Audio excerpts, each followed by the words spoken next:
guys! So, it's just me today. Marco's in Mexico. I know a lot of you probably know that. So, it's me by myself. And I'd never really do these like sit down talks or whatever. I've done one before and that was my favorite video ever. So I was like, you know what? I have free time today. I'm gonna sit down and do a question type of video. Let's get started. My friend named Crimson, and she asked me, who is your bestest friend? Which is loaded because obviously she asked me because she wants me to say her. Which she is my best friend, but I don't really want to answer that question, and mainly just because I have a very friend involved life. I'm very social, and so I'm around people constantly, and I think of so many people as close to me and as my best friend. Everyone always says like, you can't call more than one person your best friend and blah blah blah, which I do not believe that. A lot of my friends tell me it's not special if you call everyone your best friend. Like, it's not special to them if I call everyone else my best friend. And I remember me and Marco had this conversation one time. I just told him, I said, well, I don't necessarily think best friend is like a label or something like that. I think it's more of a feeling. I don't know. It's hard to explain. I'm trying to like get you guys inside my brain. It's kind of like you love your mom, but you also love your husband or your boyfriend and girlfriend. And you know the difference because you feel it. You feel the difference between a love for your family and a love for your spouse or your significant other. So like, that's kind of how I feel about that. Like, I know the feeling I get when I'm with my friend and the feeling I get when I'm with my best friend, and I just know that there's a difference. And that's what makes it special to me, which I understand how it could become not as meaningful if I'm calling multiple people my best friend instead of just one or two. But I know it, and it doesn't make it any less special because I know that I'm with Crimson when I'm with her, and how we act and what we do, like, that's a best friend feeling. And I love her with everything in me. And I know when I'm with Marco, even though he's in Mexico, I still feel it every time he texts me or calls me. I know it's a best friend thing, and you know if I've called you my best friend, and you know that feeling too. So don't eliminate the meaningfulness of the word best friend just because I call multiple people it, because you know the feeling that we get when we're around each other. I got another question from Ashley Santana, who also has a YouTube channel, so y'all should go check her out. It was, what is the worst thing about being in love? Probably the worst thing I think about being in love is the best thing too. It's like both. I think that it's the risk, I guess. It's the best thing because it's so fun and it's so like thrilling, and it makes everything so spontaneous because it's a risk. You're putting your heart out there. You're telling this person, hey, I'm in love with you. You talk to them every day. You tell them your deepest thoughts and emotions. That's amazing and it's beautiful. And I think love is something that everyone should open up their heart to. When you're in high school, I hear everyone say, I don't date just to date, I date to marry, which is silly. Because yes, you're right, there are some people who are high school sweethearts and they get married after high school, but truth is that's very, very rare.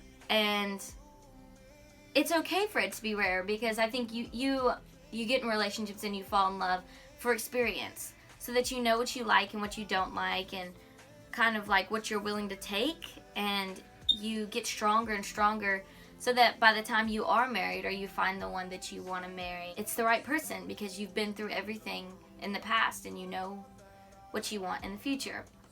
So anyways, back to what I was saying. So yes, the risk is beautiful and it's amazing, and I think that it's probably one of the best parts about being in love because you both are taking the risk and you're trusting each other and you're just in love.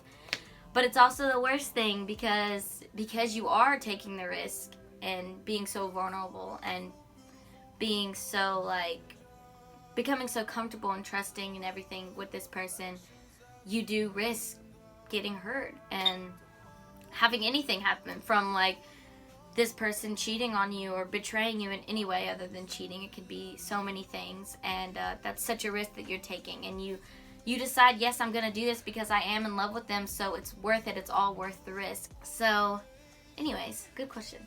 A next question came from Taylor Christian, And I had another question that kind of went with this. I'm going to answer both of them. So the question was, what was the hardest thing about coming out in high school? And the other question that I came up with was, what has it been like since you came out? So I'll kind of say Taylor's question and then follow it up with the question that I made up. So what was the hardest thing about coming out in high school? Well, I'm a junior, for anyone who doesn't know this. Well, I'm about to be a senior. I just finished my junior year. But I came out in March, officially. So I was still in school. I had like 2 months left of school. And I was actually doing a musical at the time. I was in a musical. So the thing was, is it wasn't as hard as people probably think. Just because a year from now, a little less than a year, because it was around July of last year, a lot of people found out. There was an incident that happened, and a bunch of my friends found out without me telling them. Once I started to find out that more of my friends knew, and I started to have this conversation or this coming out talk with them, it became a lot easier. And honestly, it was a bit of a relief that they found out without me telling them, because I was terrified to tell anyone. So it kind of was like they would confront me about it, or I would find out that they knew, and I could just talk to them, and it was a little less stressful because I knew they already knew. So it wasn't like me having to say, hey, I'm gay. It was just like, so this is what's going on in my head, and continue on with the conversation. So that was the beginning of this past school year, the beginning of my junior year. And as the semester went through, more and more people would find out, because either I was comfortable enough to tell them, or, but really it was still secret. I mean, it was still not that many people know. And I don't remember, I was fooling around one day at my house, and I was like, I had a picture that I wanted to post, and I was just like, should I just caption it and just come out to my Instagram? Because that's so much easier than having to say anything to anyone, because they just see the post and we either talk about it or we don't. And which is funny, because I'm usually so extroverted. I'm usually really outgoing, but when it comes to things like this, I literally curl into a ball like one of those roly-polies or something. And I was terrified. I was waiting for people to comment, to see who was going to comment, and to see what was going on, and I was so scared. I remember I was just sitting in my bed oh my gosh, it was the weekend. So I could lay low for a few days before I had to go back to school. And then it was just so many people were commenting oh my gosh, yes, so proud of you and blah, blah, blah. And I love that. It made me feel so reassured. I was really, really, really, really, really, really fortunate. I'm not even gonna act like I wasn't. I was very fortunate with everything that came out of this. So the hardest thing probably was, you don't know what people think of you. And anyone can comment anything they want and still click off of the Instagram and text their friend and say, oh my gosh, ew, or can you believe this? And I guess I was scared that some of my acquaintances or even my friends that are girls would be oh my gosh, she did this one time, that so makes sense. Or oh, she definitely has a crush on me, because it's not like that. And people are so ignorant to what it actually means if you're gay, because if you're straight or you're hetero or whatever, a lot of people, they just don't know. They don't know a lot about how you feel, which, I mean, it makes sense, but it's just they make up their own things in their head. Yeah, that's, I guess, what I was scared of. I was scared that people were gonna make things up, that I liked them, or that I oh my gosh, she hugs me all the time, that makes so much sense, stupid stuff like that, because that's what people do. And it's very, very ignorant. But yeah, so I guess the two hardest things was, I was afraid of what other friends or acquaintance girls would say or would think and not say anything to me, or just what people actually were saying about me and I wouldn't know. I understand people's religious standpoints and how they may think anything upon me and me coming out and stuff like that, but that's a thing that it doesn't bother me, because I don't come up to you every single day and say, I thought you were a Christian, why did you do that? It's just I let you live your life and you let me live my life, and I'm here just to laugh and to love with you. And so when people can say, yes, I am religious and I may not support that, but I still love and care for you, and I still want to laugh and love with you. I just respect it a lot. Anyone who did talk about me behind my back during my coming out process, I will just say, shame on you, because going through that is probably the hardest thing. I won't say that anyone's ever gone through, but me, that I've gone through. And just trying to figure out yourself, and whether you're ready for everyone else to try and figure me out too, you know. It's really, really, really hard. And I cried so much and like went through so much. So for you to talk bad upon anyone who's going through any of that, despite your religious beliefs, your morals, whatever it is, it's wrong. And I say that for anyone. I mean, I say that for myself and anyone else who has come out or is in the closet or whatever it is. If you speak bad upon them, shame on you, because you have no idea what they're going through, and you have no idea what's in their head and how hard it is. So that's all I'll say about that. Do you want kids? Like, a lot of people are like, well, how do you have kids if you are going to be with a woman? Which is surprising, because you would think that with the world now, people would have more knowledge about how you can actually have kids even if you're gay. Because a woman who is infertile or she can't have kids, but she's still married to a man, can still have kids. So why can't me, being a woman who is with another woman, why can't I have kids too? It's silly that people ask that, but whatever. Yes, I want kids. I don't know what my future looks like, and so I don't know exactly what's gonna happen.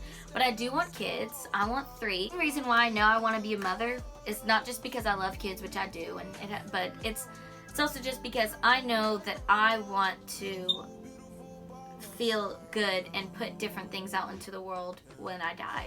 So I know that I want to have kids and raise them a certain way so that they will continue on in the world the way I want to, because I want to do big things. And I see every single day in my life things that disappoint me, and that just makes me so sad that this is our world. And there's so many good things too, but there's just things that I'm like, dang, that needs to change. That really needs to change. And the only way it can change is us. Which is part of the reason why I wanted to make this YouTube channel and a bunch of different things, just to go out and to send love. That's it, just send love in the world. And so that is the main thing that I'm going to instill into my kids, is love, love, love, love, love. And that's why I want to have kids, because I want to enforce love and enforce happiness and careness. Careness isn't even a word, but y'all know what I mean.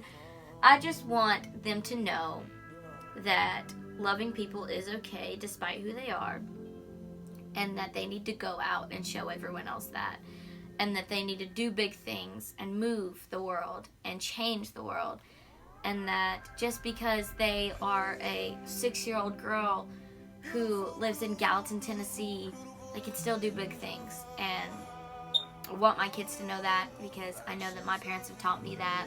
Another question was favorite type of movie. I guess that just means like what type of genre and stuff like that. Which, obviously you can probably tell that that I love like romance, but I'm also super into comedy. So I guess rom-com is like my favorite, because I love a movie that I can laugh at, but then like fall in love with. But I'm also really into scary movies.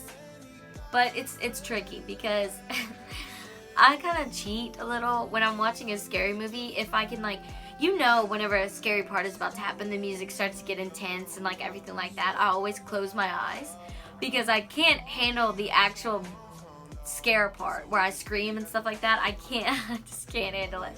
So I'll close my eyes whenever I know it's about to get scary. But I'm so fascinated in horror films. Like, I think they're so well put together, especially ones with the storyline. I mean, what were they? Conjuring? The Conjuring? I think that's what it is, yeah. Both of them I loved. They all had a storyline. You got to know the characters. Very, very good character development. And, but then it's also scary. And I think that's so, I love that. I'm so fascinated in them. But I just cannot get scared. It freaks me out. So I'll always close my eyes. And, it doesn't matter what movie. Lights Out is probably one of my favorites. Really good storyline. But still, I don't think I ever screamed because I always close my eyes when I know something is about to get scary. Hope you guys like this. I don't really know how you guys feel about me being just me in the camera and just talking. I don't know if they're entertaining or what. I don't know. I've only done one ever and this is kind of different. So, I don't know. I kind of like it. If you guys want to do this again and ask me more questions, that's cool. If not, I can do something else. I don't know. But I really hope you guys enjoyed this. I hope it's not too long. Thanks guys for watching, and thanks for just supporting us through our very, very, very unstable and inconsistent channel. See you guys next week.